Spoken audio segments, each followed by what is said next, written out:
Shalom Bapak Ibu Saudara yang diberkati oleh Tuhan Yesus Kristus. Bertemu lagi dalam program Morning Call GPIB bersama saya Pendeta Ergon Pranata Peters, Ketua Majelis Jemaat di GPIB Pamaju Bata, Pancaroba, Sungai Ambawang, Kalimantan Barat.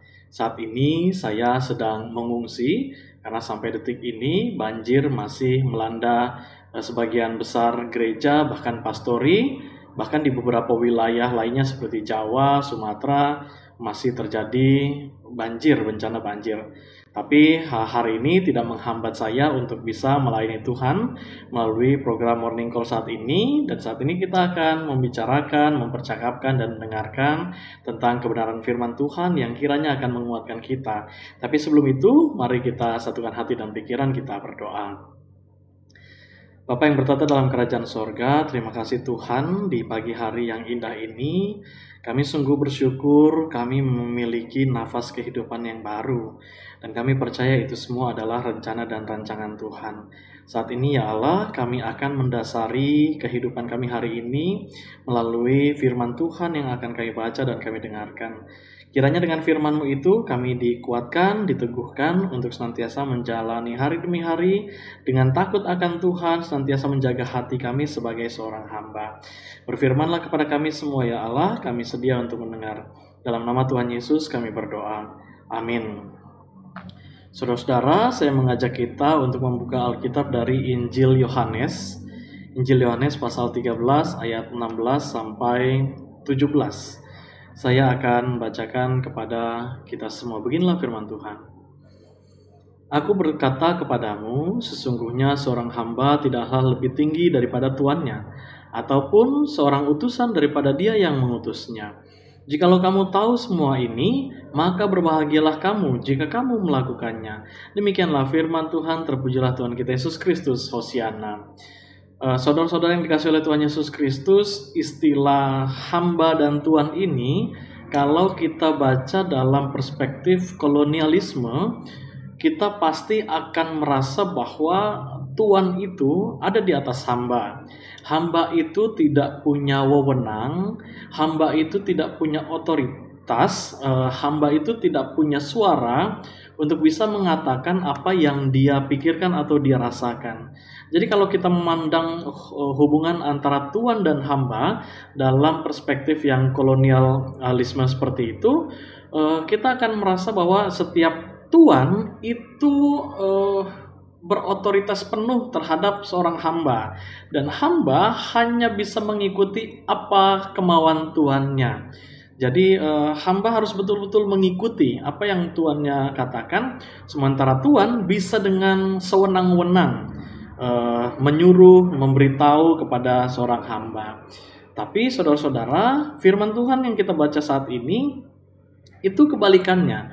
Perspektif kolonialisme antara tuan dan hamba ternyata Tuhan jungkir balikan. Yang awalnya mungkin para murid pada waktu itu merasa bahwa ada sang tuan dan hamba, sehingga sang hamba itu tidak punya otoritas. Tapi di sini disampaikan di Injil Yohanes dikatakan bahwa aku mengatakannya kepadamu bahwa hamba itu tidak lebih tinggi daripada tuannya. Jadi Tuhan Yesus mau katakan bahwa setiap orang yang menjadi tuan, jangan sampai ia meninggikan dirinya. Dan setiap hamba, jangan sampai dia merasa bahwa saya tidak bisa apa-apa, saya tidak bisa melakukan apa-apa. Nah, kalau kita tahu semua ini, ayat 17, jika kamu tahu semua ini, maka berbahagialah kamu jika kamu melakukannya. Tuhan Yesus mau supaya para murid, bahkan juga semua orang pengikutnya itu mempunyai hati seperti seorang tuan dan juga seorang hamba yang sepadan. Bukan lagi hamba ini dilihat dalam perspektif kolonialisme yang ya hamba tidak bisa melakukan apa-apa, hamba itu terbatas dan seterusnya. Tidak. Di sini Tuhan Yesus katakan bahwa kalau kita mau menghamba itu berarti kita dalam kesetaraan. Kita dalam kesetaraan satu sama lain. Sehingga saudara-saudara, setiap orang yang mau melayani sebagai seorang hamba, itu sebetulnya kita sedang dalam kesetaraan. Oleh karena itu tidak bisa dikatakan bahwa misalnya begini, kalau ada pelayan Tuhan di gereja, yang tertinggi itu pendeta, yang tertinggi itu majelis atau presbiter, sementara semua ada yang lainnya itu pelayan PLK, komisi dan seterusnya itu ada di bawah. Kalau secara struktural memang seperti itu, tapi dalam segi pelayanan kita semua satu. Kita semua itu dalam kesetaraan untuk memuji dan memuliakan Dia.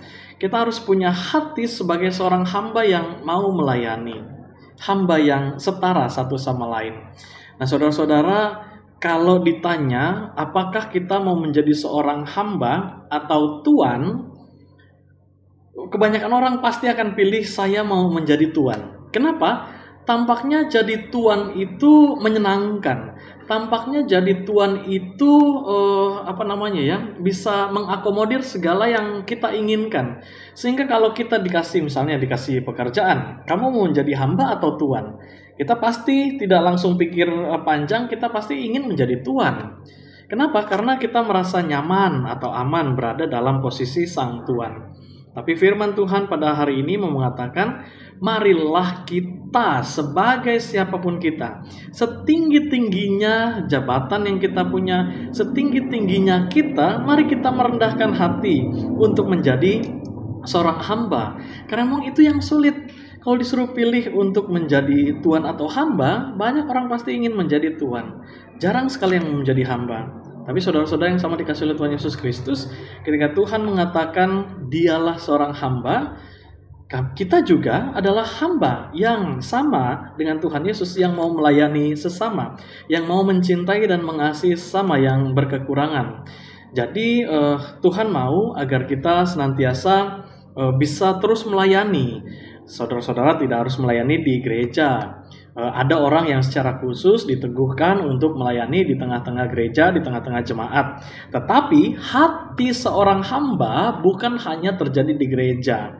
Karena terkadang hati sebagai seorang hamba itu terjadi di gereja, tetapi di luar orang menunjukkan otoritasnya, orang menunjukkan kemampuannya, orang menunjukkan ketinggian dirinya. Di gereja ya kita bicara tentang kerendahan hati, melayani satu sama lain. Tapi di luar gereja, hati seorang hamba itu mulai luntur, bertemu dengan dunia. Padahal Tuhan mengutus kita ke dalam dunia. Dalam setiap ibadah, ketika kita diutus keluar gereja itu untuk menjadi garam dan terang, untuk menjadi hamba bagi dunia. Tapi seringkali dunia menuntut kita supaya kita meninggikan diri, meninggikan hati, dan lebih mudah untuk merendahkan orang lain. Nah, saudara-saudara yang dikasihi oleh Tuhan Yesus Kristus, memiliki hati seorang hamba itu sulit sekali. Sulit sekali ketika kita mempunyai status seorang hamba. Karena mungkin orang bisa semena-mena dengan kita. Mungkin kita melayani sudah dengan baik.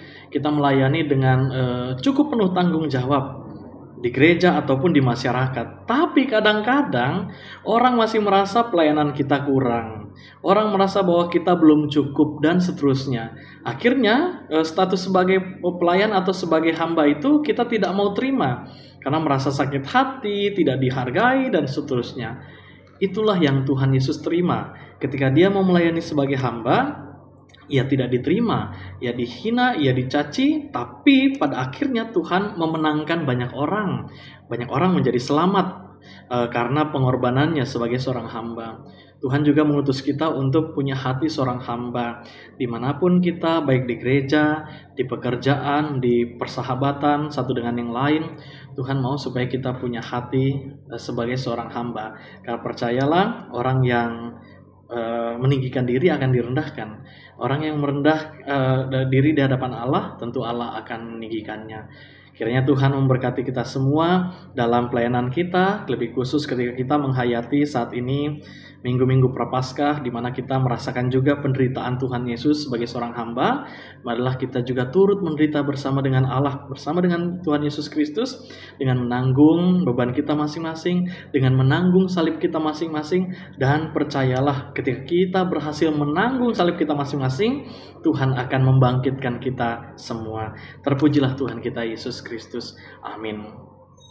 Demikianlah firman Tuhan pada hari ini. Mari kita satu dalam doa. Tuhan, biarkanlah kami punya hati seorang hamba. ketika kami menghadapi orang-orang di sekitar kami, bahkan ketika kami menghadapi pergumulan dalam pelayanan, dalam pekerjaan. Tolong kami supaya kami tetap punya hati seorang hamba yang mau terus melayani Tuhan melalui sesama kami. Dan kami percaya di waktu Tuhan yang terbaik, kami akan senantiasa diangkat oleh Tuhan, ditinggikan oleh Tuhan, bahkan dimenangkan oleh Tuhan. Kami akan menjalankan aktivitas tanggung jawab kami hari ini. Tuhan tolong kami supaya kami boleh bertanggung jawab secara iman baik di pekerjaan dan pelayanan. Inilah doa dan ampunan kami dalam pengasihan Tuhan kami Yesus Kristus. Kami telah berdoa dan mengucap syukur. Amin. Saudara-saudara, demikianlah Morning Call kita pada pagi hari ini. Sampai berjumpa dalam program Morning Call dan Night Call berikutnya. Tuhan Yesus memberkati. Shalom.